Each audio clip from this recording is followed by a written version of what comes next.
Hello, Libby Gray here with another segment on how to call follow spots.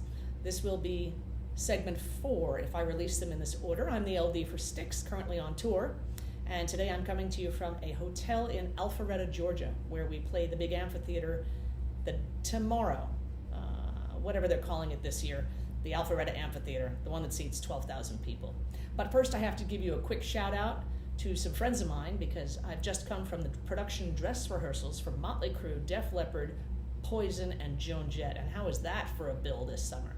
My husband is mixing Motley, and I have too many friends out there in those camps to give a shout out to, but I particularly want to mention two. Robert Long, who did the set design for Motley. Gorgeous set design.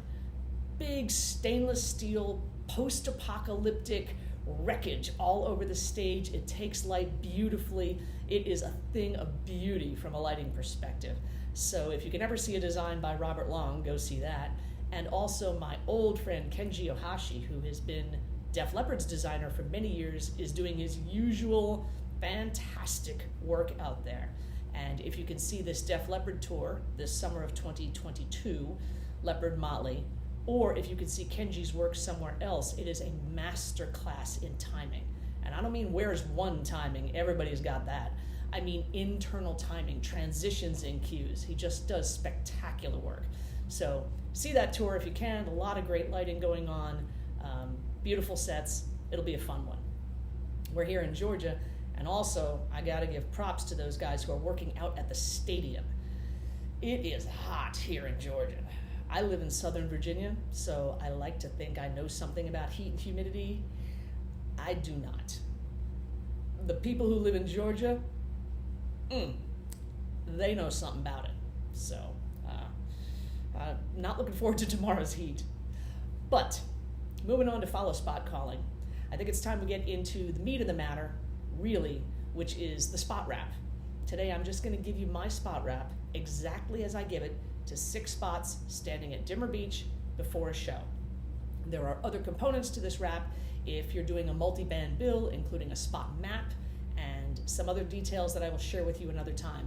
But this is the way I would call it for just Styx with 6 spots, and here we go.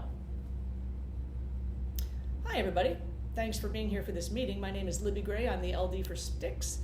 Some of you may have worked with me before. If you have, you know I call it absolutely standard rock show. You will always get a standby, you will always get a go. In return, you will never open or close your light without an explicit cue from me, and I will feed you the show in small, tasty, clear, unequivocal morsels. You're going to spend most of the show on your home targets, whom I'll identify for you in just a moment. But there will be occasional target changes. If I need you to be on someone other than your home target, I will be absolutely explicit. Like, stand by all spots sliding in 2 counts to the short guitar player downstage left with the white pants, the blue shirt, and the black guitar. Go. It'll be that clear. All you need to do is reliably recognize your own home target throughout the show, which is not as easy as it sounds. All of my guys run around, they do wardrobe changes, they do instrument changes, and some of them do mic changes. So I will emphasize their hair for you. It's really important that you be able to recognize your guy by his hair.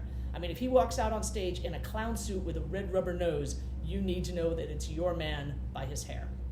So, spot 9, your home target is a bald bass player. He is the founding bass player for the band. He is on for about a third of my set. He comes out a little bit later in the show. There are 2 bass players on stage. One has long hair, yours is a bald bass player. I will call you in on him whenever he is on stage. When he is not on stage, I will be using you as an auxiliary spot to help me cover things like introductions and guitar solos. Spot 1, your home target is a short blonde guitar player who sings downstage left. I have to point out that's an unusual position for one's lead singer. He has a big classic 1980s rock shag of blonde hair. It's cut about 2 inches below the shoulder. He plays a different guitar, sometimes in almost every song. He does wardrobe changes, runs around like crazy, only sings lead in about 70% of my show.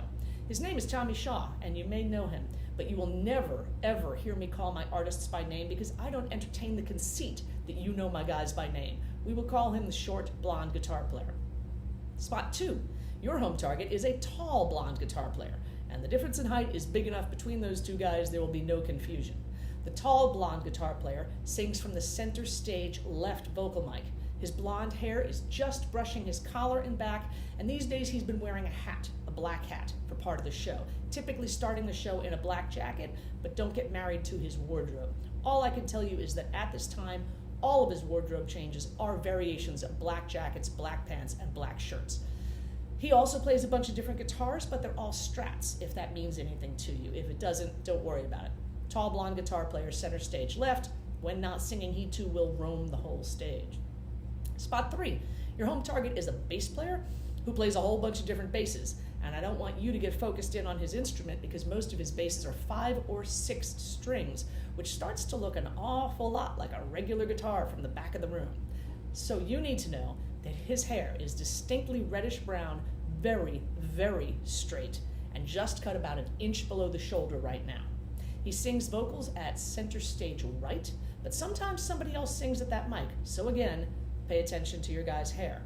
Often, if you don't see your bass player immediately on the front line, he's lurking up on the drum riser with the drummer. Keep an eye peeled up there. Finally, your bass player spends more time running up and down our big set wall stairs than anyone else in my band and does more wardrobe changes than anyone else in the band. Spot 4, your home target is a keyboard player with salt and pepper hair. I have 2 keyboards on stage. His is the big round instrument downstage right. It spins 360 while he plays it backwards, he climbs up on top of it, and he will leap off of it.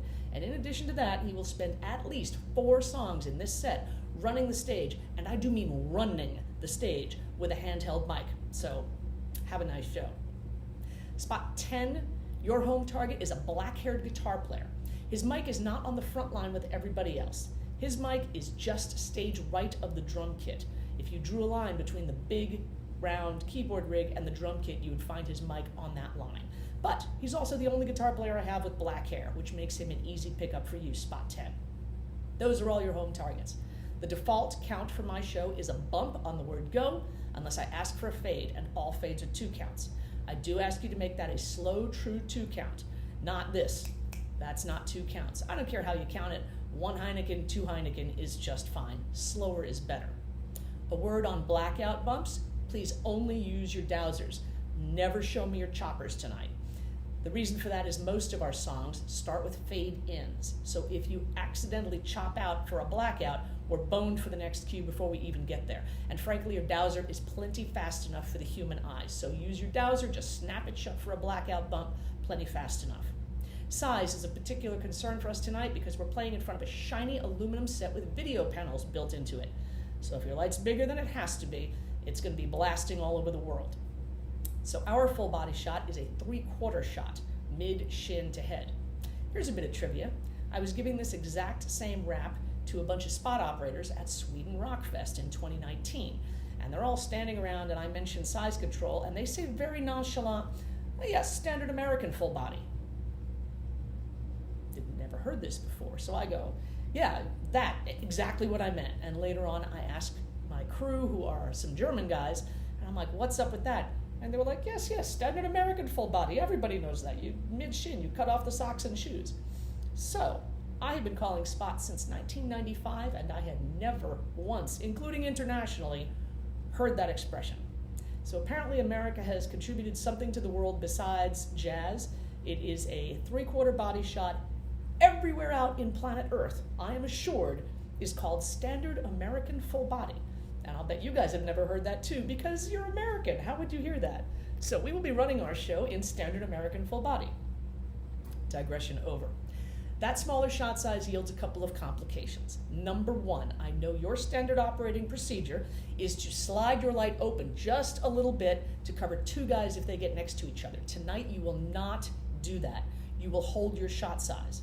Now, if 2 guys get close enough together, perhaps their faces are together because they're singing at the same mic for a moment, you can slide your light over and light both of them. Alternately, we don't want to chop anybody in half with the edge of your light because video sees all. So if somebody else's head is an inconvenient distance from your light and you're chopping them in half, shimmy your light off the other guy. Putting it another way, give me the 1 shot or the 2 shot, and only you will know which is best from your particular angle. I will not be able to feed you that, but I trust your judgment. But don't give me 1.5 shot and don't change your size. Finally, when your guy takes off running, you will have to tip your light up spilling a little bit of light over the top of their heads. I don't care if you have to cut them at the thigh and put 2 feet of light over their heads when they're running. Please do. Don't do this. That's how you drive artists right off the front of the stage, because that's blinding. So that's all about sizes. Tonight we're going to start the show in a frame 2 and 3. Those are a pair of color corrections. If you check your frames up there, you're going to find you've got why bother pink, why bother yellow, looks like the same yellow, this one looks empty, there's neutral density, there's all kinds of stuff in your spot. We're going to start with everyone at a frame 2 and 3. If I like the balance of the spots on video, there will be no other color changes for the whole show. If I don't, I'll give you color changes in the first song or two while I sort that out based on your relative intensities. It is possible, although unlikely, every one of you could end up in a slightly different frame set. Once we get there, we won't change it.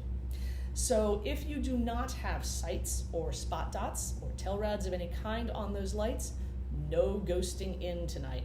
Everybody hates it. I know people think they're clever enough they can sneak that light in with just a little shot and everybody sees it every time. Don't do it. Give me your best guess shooting in the dark. Don't come sweeping in from the sky. Line it up as best you can. Come in with authority, and if you're on the wrong guy, it's okay. Then smoothly, in a non-panicky maneuver, slide over and collect the right target when you see him. Don't go flailing around the set. No one will read that as a mistake if you all come in with uniformity and there's a little bit of sliding around. And I will never give you a hard time about it, since I'm the one who told you you can't ghost in. Also, if you have an obstructed shot, perhaps your man runs behind the set wall, or occasionally runs up our side stairs and runs behind the PA, do not fade out for obstructions. Blast right through that shit if you're clipping him. If you lose him completely, freeze your light in the last place you had a clear shot and wait for him to appear on the other side of the PA or the other side of the obstruction. Again, you do not fade out your light on your own. This harkens back to what I said in the beginning. You'll never open or close your light without a cue from me. If you lose your light, perhaps he runs off stage in the wings. Freeze your light in the last place you had a clear shot and wait for him to come back to you. And yes, you will feel stupid pointing at nothing at full intensity. If it's stupid enough, long enough, I will fade you out. Don't worry about it.